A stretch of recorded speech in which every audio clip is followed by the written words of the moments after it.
I don't remember a whole lot about what the world was like growing up, but I do remember what YouTube was like. There was a strange, serene, manic nature to it, a naive crudeness coupled with a mature innocence. It's hard to describe unless you were raised by the likes of Smosh and Tobuscus like I was. And while I cringed that they may have been my influences when I started my own channel, running around my childhood house with an iPod Touch and eventually my iPhone 5, in hindsight, maybe things could have been worse. I evolved from that, and so did the lens I see the world through. I navigated my high school years, filming with an iPhone 5S and a love of Doctor Who title sequences and little else from a VFX standpoint. I dove off the deep end, moving to Vancouver by myself with an iPhone 7 Plus, realizing there was more for me to say beyond bitter agents and the view of the harbor. I threw caution to the wind with an iPhone XS and made videos of whatever caught my interest for more than a minute, using COVID money to buy tech in a futile attempt to have it keep up with my brain. It was through that lens I discovered Constar. By the iPhone 12 Pro, I was making my own simple films in that series, confident that nothing would go wrong anymore. Until I got an iPhone 14 Pro, and everything did. And then some. But I rebuilt, slowly, steadily, and on my terms. I became my own favorite person, my favorite face to see on a timeline. View count, same. Smile, different. I paired a 16 Pro and a Pocket 3 to create my two dearest fan films. Films that got me closer to other creators than ever before. Films that screamed at me, "Dumbass, you're not alone." That community helped me create a documentary that, finally, made me feel at home. Yeah, it's interesting to look back at my journey through these lenses, which makes it even more interesting that I'm not filming on any of those right now.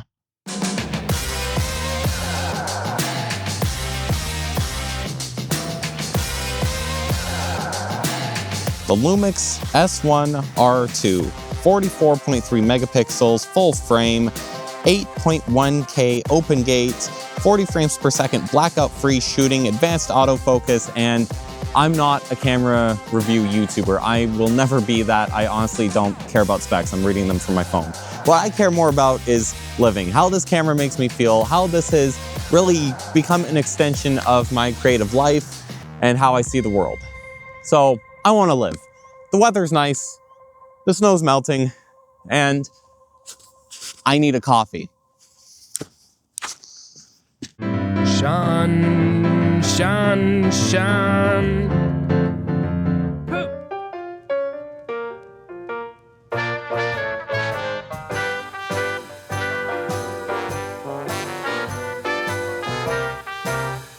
I'm never going to get sick of the Central Library, and neither should you. If you're ever in Calgary, this is absolutely a place you need to come.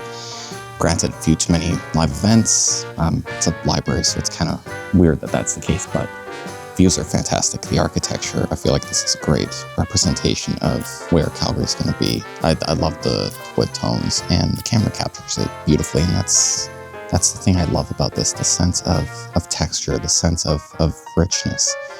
It really does change how I sense the world, and it's able to pick up a lot of things that I didn't think anything else would.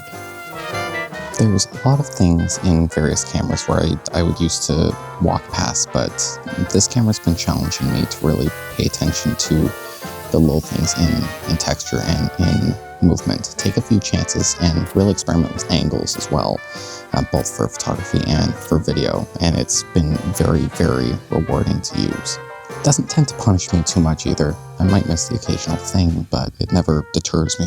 It makes me want to keep mastering it, really keep pushing. I didn't think 44 megapixels would be a huge thing. I was contemplating, 24 being good enough, but the hybrid zoom capabilities have come in absolutely clutch. and have given me a new appreciation for photos that in the past, I very well may have discarded. And it's opened up a whole new obsession. I'm thinking about new lenses and thinking about various plugins. I know one that I'm trying to use right now is RE Film Lab, and I do plan on getting RE Log to really cement in that film look because I love film so much. And I think it would really complement the wood tones of the library. So I'm gonna see how that works. So there's a place in Calgary that I've wanted to go for a long time, especially for photos and videos and whatnot. And it's always closed when I go. Today is the day that I go to Platform because they got a beautiful, beautiful observation area. We're gonna go check it out.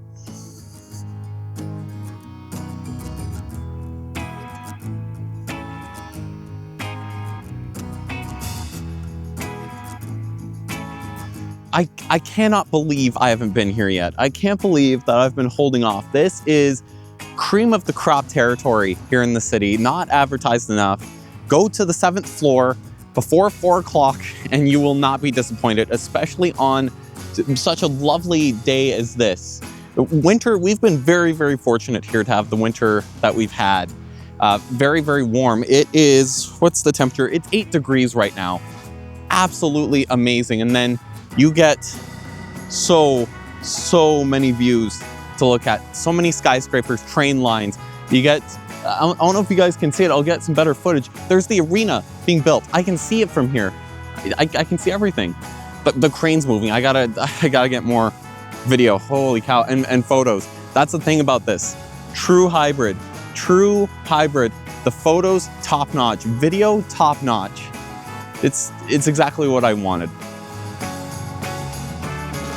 Ah, wow. See that? You see that? Absolutely gorgeous. And I gotta say something, like the colors on this are probably fantastic. I have no doubt about that. My bags are flying away, hold on. Starting to think maybe the wind picking up is not a good sign for my Amazon Basics tripod. I know, I have some things that I need to upgrade inevitably. But what I was referring to with the colors, they are absolutely fantastic on this camera.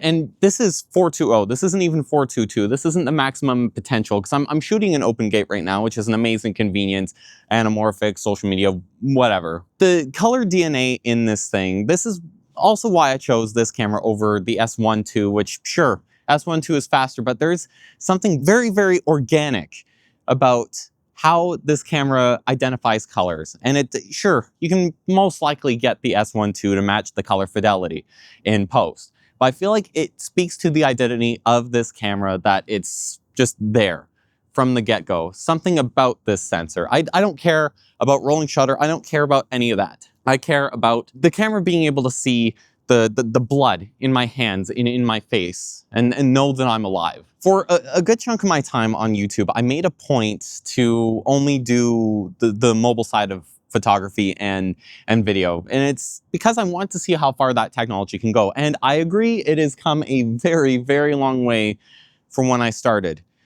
But over time, I've realized that the phones are getting, of course, thinner, and it feels like the picture profile of those phones, at least in my mind, continues to get thinner in terms of the depth behind it, in terms of the life. It feels very, very analyzed. It feels synthesized. It doesn't feel quite as real as I want. It feels like an approximation of life. From what I'm seeing from this thing, this is life. This is me. This is my city right here. And one thing I appreciate about this over something like this, especially the iPhone, less so the Osmo Pocket, because the Osmo Pocket still has some physical controls, but I love the dials on here. I love the tactile nature of this camera. It feels fantastic. There's something to be said about being able to recognize the digital convenience and the smarts and the brains that cameras have nowadays while still keeping that analog precision, feeling physically connected to what you're making. There's times I've brought this camera along to things like my wedding venue, for instance, and I'm sitting there and I'm not necessarily filming anything. I'm just sitting there with the camera in my lap, rotating the ISO dial, rotating the aperture dial, rotating the shutter, feeling the grip, feeling the texture. And it makes me feel a lot more grounded, not just in the stuff that I make, but in life in general. I think that says a lot. I think Lumix did an amazing job designing the body of this. What the S1R2 has taught me as well, coming from the iPhone and Osmo Pocket 3, you want to be able to whip those things out. You want the speed, you want the convenience. This has really taught me to slow down and appreciate life, get it as best as it can be. And I know that this video may not look perfect, but I know I'm gonna get there. I know this is gonna be a tool that I'm gonna grow with and feel young again making things with. If I were to compare like an iPhone and an Osmo Pocket to an S1R2, and really any professional mirrorless camera, any professional camera in general, I'd have to compare them like Billy Joel songs. The Osmo Pocket 3 and the iPhone are We Didn't Start the Fire. Very, very quick, very in your face, very rapid fire. This is Vienna. Slow down. You're gonna get there. Now, I gotta get some more video before this closes in like an hour and a half. I think I'm gonna be here for the entire time, really soaking in the sun and the views. So I've gotten tons of videos. Let me get some pictures, because my God, the amount of depth you're able to get from this, the cropping in, the color fidelity, the noise performance, everything. This is what my eyes see. Overall, I am in love with this thing. This camera's changed my life. This has really changed my outlook on where I see my career. I do plan on possibly working as a designer, going back to school for that. So I think this is a great indication of next steps for me. And current steps. I think Sanders going to benefit from this too. Documentaries, what have you. I'm Sean Reimer. I don't rhyme. Welcome to the S1R2.